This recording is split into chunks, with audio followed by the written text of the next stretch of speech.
tested. Are we prepared to just get over it? Are we prepared?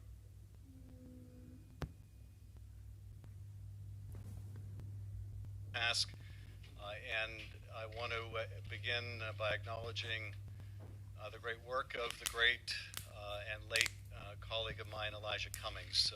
We continue to be inspired by his legacy and guided by thoughts of his integrity and the great moral clarity that he always showed in his work.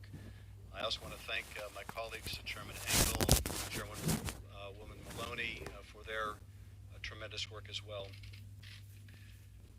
This report chronicles a scheme by the President of the United States to coerce an ally, Ukraine, that is at war with an adversary, Russia, into doing the President's political dirty work. It involves a scheme in which Donald Trump withheld official acts, a White House meeting, as well as hundreds of millions of dollars of needed military assistance in order to compel that power to deliver 2 investigations that he believed would assist his re-election campaign. And I want to underscore, first of all, just how important that White House meeting was to Ukraine. Ukraine has a new reformer as its president, President Zelensky. A meeting with the most important patron of Ukraine, the President of the United States, in the Oval Office carries enormous significance, both to the people of Ukraine, but as equally important to Russia, that the United States has Ukraine's back in its conflict with a nation which invaded its territory. The military assistance is also absolutely essential. As President Zelensky goes into negotiations with Vladimir Putin, the fact that the United States is providing substantial military assistance approved on a bipartisan basis by Congress is enormously important. The withholding of that aid, even for a period of time, sends a disastrous message to friend and foe alike that the United States does not have the back of its ally. So these were things that Ukraine desperately wanted and needed. At the same time, there was something President Trump desperately wanted and believed that he needed, and that was an investigation that would damage the rival that he feared apparently the most, Joe Biden, as well as an investigation into a debunked conspiracy theory that it was Ukraine, not Russia, that interfered in our last election. Now that conspiracy theory, which is often summarized or characterized by the term CrowdStrike, that conspiracy theory is a Russian narrative. That is a conspiracy theory put out, promulgated by Vladimir Putin to deflect attention away from Russia's interference in our own election and to try to drive a wedge between the United States and the nation of Ukraine. So that's what the president wanted, these 2 sham investigations, one into Joe Biden, also debunked and discredited that sham investigative theory, but also into this idea that Ukraine interfered in our election, not Russia. And he was willing to sacrifice the national security of the United States by withholding military aid and diplomatic recognition in the form of that White House meeting in order to get what he wanted. That scheme, however, was discovered because, among other things, a courageous person stepped forward and blew the whistle, but also because Congress announced that it would investigate the matter. Once we began our investigation and once it became clear to the president and to the White House that this was going to become public, the scheme was going to become public, only then did the President of the United States release the military aid. And as for that White House meeting that Ukraine so desperately sought, that has still not happened to this day. Now, what does this mean for Americans? Why should they care about what the president did vis-a-vis Ukraine? Why should they care indeed about Ukraine? First of all, this is not about Ukraine. This is about our democracy. This is about our national security. This is about whether the American people have a right to expect that the President of the United States is going to act in their interests, with their security in mind, and not for some illicit personal or political reason. So Americans should care deeply about whether the President of the United States is betraying their trust in him, betraying that oath that he took to the Constitution to protect our country and defend its institutions. So we should care about this. We must care about this. And if we don't care about this, we can darn well be assured the president will be back at it doing this all over again. Because indeed, he already has. First, there was the invitation to Russia to interfere in our last election. Hey, Russia, if you're listening, hack Hillary's emails, and indeed later that day they tried to do exactly that. But then there was the use of this official power to compel another country, Ukraine, to interfere in the 2020 election. And even after our investigation began, even after the impeachment inquiry began, there was President Donald Trump out on the White House lawn, once again making it abundantly clear that he wanted Ukraine to investigate the Bidens. And what's more, he wanted other countries to interfere in our election as well, and that China should also investigate the Bidens. This is the result of a president who believes that he is beyond indictment, beyond impeachment, beyond any form of accountability, and indeed above the law. And that is a very dangerous thing for this country, to have an unethical president who believes they are above the law. The question now is, what does Congress do about this?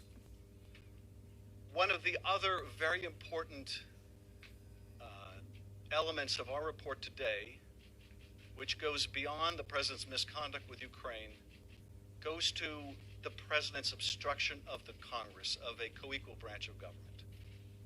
And I want to underscore also the seriousness of this misconduct, because the president informed every department for which we sought records, the State Department, the Office of Management and Budget, which has the records about the withholding of the aid, the Defense Department, his own White House personnel, to refuse to turn over a single document in answer to congressional subpoenas. The president instructed witnesses not to appear. The president used his office and his bully pulpit to try to intimidate witnesses.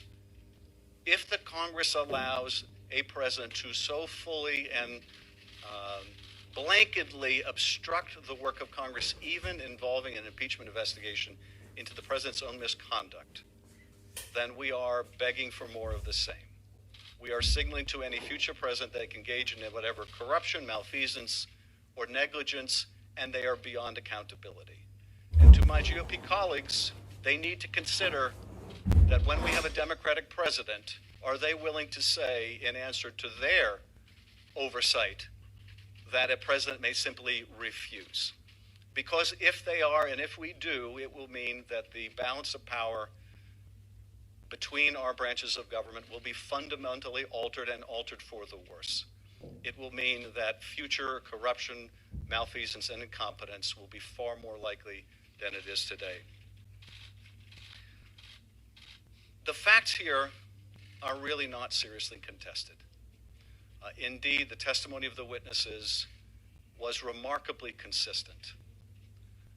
And you might be forgiven, having watched the hearings and watched the reaction of the members of the two parties to the testimony of these witnesses, if you thought that there were two different hearings going on at the same time.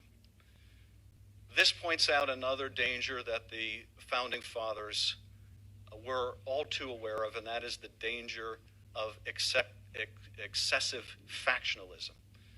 That is, that a political party may become so wedded to a president of their own party that they're unwilling to do their constitutional duty. But I firmly believe that if one party relinquishes its responsibility to the Constitution and to their oath, it does not relieve us of our obligation to the same. And I hope that every member of the House and the Senate, whether these proceedings go forward in the House or they don't, will keep in mind their duty is to the Constitution, not to the person of the president. That ought to be our guiding principle. Finally, I think what's presented to us here is really so aptly summed up in what the president's own chief of staff had to say when he informed the country that, yes, indeed, they had withheld military aid to get this political investigation. He told us to get over it, to get over it. That is what the president does. We should just get over it. This is essentially what he was saying.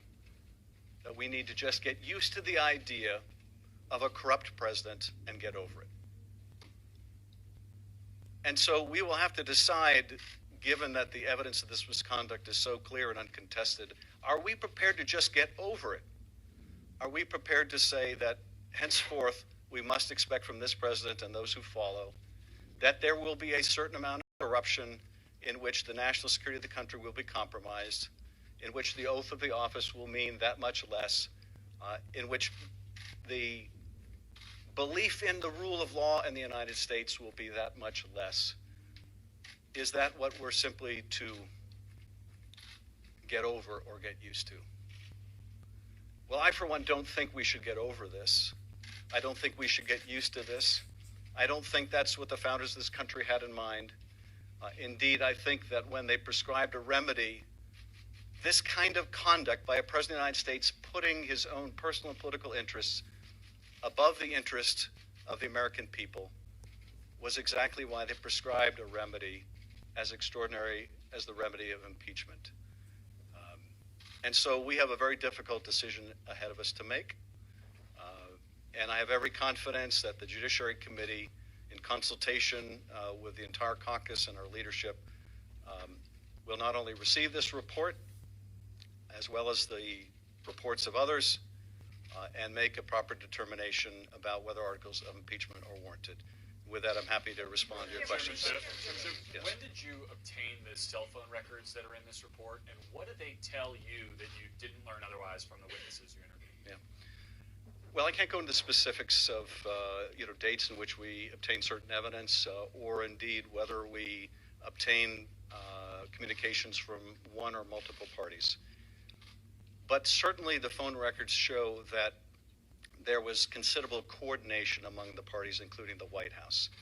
Coordination in the to take over a significant part of Ukraine policy. Coordination in the execution of that policy. And that this was indeed a continuum that began even prior to the recall of the ambassador. Now, Gary, your question gets to a very important point, which is there's more investigative work to be done. One of the issues that we are looking into is, did this scheme begin far earlier than we first understood? Was the scheme, in fact, put in place to try to pressure the last president of Ukraine, Poroshenko, and his corrupt prosecutor general, Lutsenko, into conducting these same investigations? And was that plan put into turmoil and chaos when this new form of polling and ultimately won that presidency? That is something we continue to investigate. And that is something that these phone records also shed light on. But even as we believe that we cannot wait because the president's efforts to secure intervention in the next election persist, we continue our investigation, and we will. Yes. It sure sounds like you support impeaching the president. Do you support impeaching and then the Senate removing him from office? I'm going to reserve any kind of a public judgment on that until I have a chance to consult with my colleagues, with our leadership, and I think this really needs to be a decision that we all make as a body. So I'm going to continue to reserve judgment, but as you can tell, I am gravely concerned that if we merely accept this, that we invite not only further corruption of our elections by this president, but we also invite it of the next president. So I am keenly aware of the significance of the precedent we set in whatever direction we move. And I'm also very strongly guided by the fact that one of the seminal moments in this scheme took place the day after Bob Mueller testified. The day after Donald Trump thought that the last investigation was over, he began the next significant step in a new course of misconduct. Yes.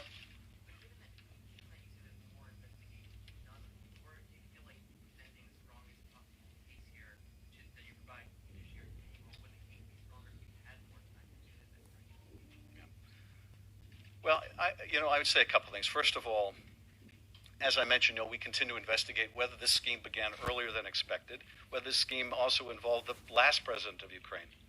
But look, we have provided overwhelming evidence in this report of a scheme to pressure the current president of Ukraine to conduct these political investigations. Will it move others if we're able to show that this was not the first time, this was the second time? I think what we have produced in remarkable short order is so overwhelming that it ought to be presented to the Judiciary Committee now without any further delay. If we do uncover additional evidence and we do learn more every day, we will feel free to file supplemental reports to the Judiciary Committee. But there is, I think, grave risk to the country with waiting until we have every last fact, when we already know enough about the president's misconduct to make a responsible judgment about whether we think that's compatible with the office of the presidency. Chairman, Yes. do the phone records cast doubt on anything you heard from the witnesses or anything the president has said publicly? No, they don't. At least that I can identify at this moment. I think the phone records are remarkably consistent with the coordination of a lot of this scheme. Now, White House or the Office of Management and Budget, Sondland, who asked for them, answers in our election, and used the power of his office, the power to convene a meeting, the power to withhold aid or to get dirty work done. The question is more. We intend to get the answers to those questions and let the American people know the full facts. We don't intend to delay when the integrity of the next election is still at risk.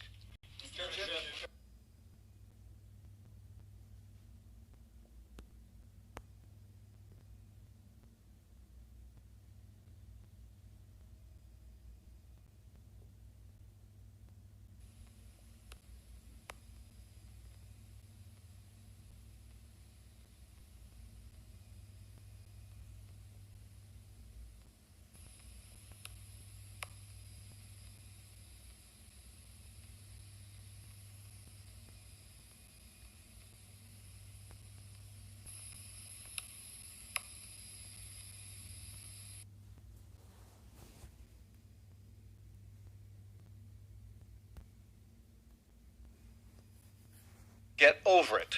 Are we prepared to say that henceforth we must expect from this president and those who follow that there will be a certain amount of corruption in which the national security of the country will belief in the rule get over or get used to? I don't think that's what the founders of this country had in mind. Indeed, I think that when they prescribed a remedy, this kind of conduct by a president of the United States putting his own personal and political interests above the interest of the American people was exactly why they prescribed a remedy as extraordinary as the remedy of impeachment. And so we have a very difficult decision ahead of us to make.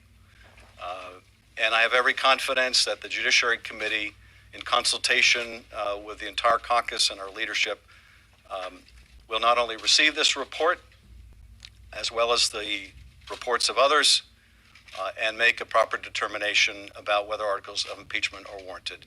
With that,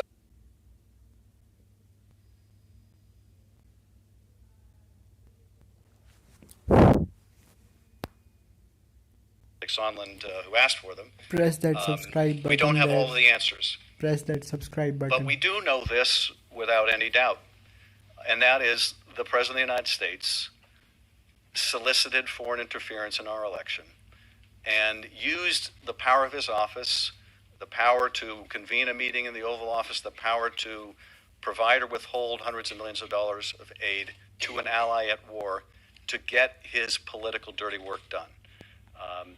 The only question is how more extensive was the scheme, how many others may have been involved, what was the full knowledge and participation of other parties. And while we intend to get the answers to those questions and let the American people know the full facts, we do not intend to delay when the integrity of the next election is still at risk. Yes. Last question, Mr. Chairman. Your report mentioned cites call records involving ranking member Martinez. Did you speak to him or inquire about those with his office? And do you believe he should recuse himself later today on this vote?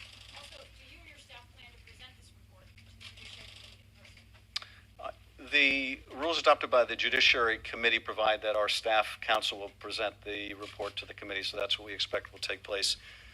In terms of the ranking member, it won't surprise you, I'm going to reserve comment. It is, I think, deeply concerning that at a time when the President of the United States was using the power of his office to dig up dirt on a political rival, that there may be evidence that there were members of Congress complicit in that activity. Now, there's a lot more to learn about that, and I don't want to state that that is an unequivocal fact. But the allegations are deeply concerning. Our focus is on the President's conduct first and foremost. It may be the role of others to evaluate the conduct of members of Congress. Thank you very much.